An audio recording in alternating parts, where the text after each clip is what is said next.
It's the last day of Christmas, so here's my review of Netflix's Mary. I made a video when the trailer dropped saying, as a practicing Catholic who's also a feature film producer, I'm hopeful that this is actually the movie about the Blessed Virgin Mary that we have been waiting for. I've seen a ton of Catholics just bashing how it's terrible, but for all intents and purposes, it's a pretty faithful story. How many doctrines of Mary did they ignore or change?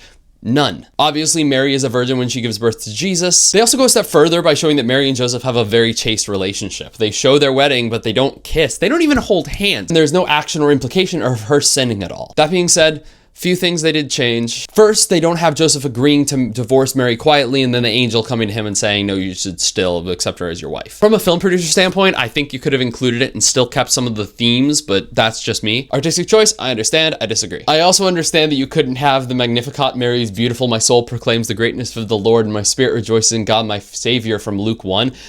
But I really wanted it. The actress playing Mary was so good that I wanted this beautiful, intimate moment between her and Elizabeth where she's explaining how she feels about all the things that are happening. We got a short little moment like that, and I get it. It probably would have slowed down the pacing, but I feel like it still would have been great. Finally, Herod doesn't command all of his troops to go and kill all the babies, probably because that would have been a little too gruesome. Instead, he has the soldier just kidnap all of them, which does lead to a really cool moment where Herod is like going mad with all of the different babies crying around him. And honestly, Anthony Hopkins and Herod was one of the craziest things. He is so scary as a villain. As a film, the acting, the cinematography, the lighting, all fantastic. This isn't a movie I'd watch every year. It's probably something you watch a few times in your life. I'd compare it maybe to like The Passion of the Christ in that it really puts you into the scene and into the moment of what life was like then. Obviously not nearly as brutal or intense. And most importantly, it's not trying to diminish or change who Mary was. By really diving into the history and tradition of characters like Anne and Joachim, Mary's parents, Anna the prophetess, you really get this beautiful understanding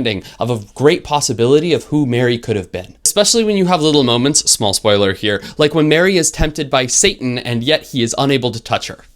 Chef's kiss.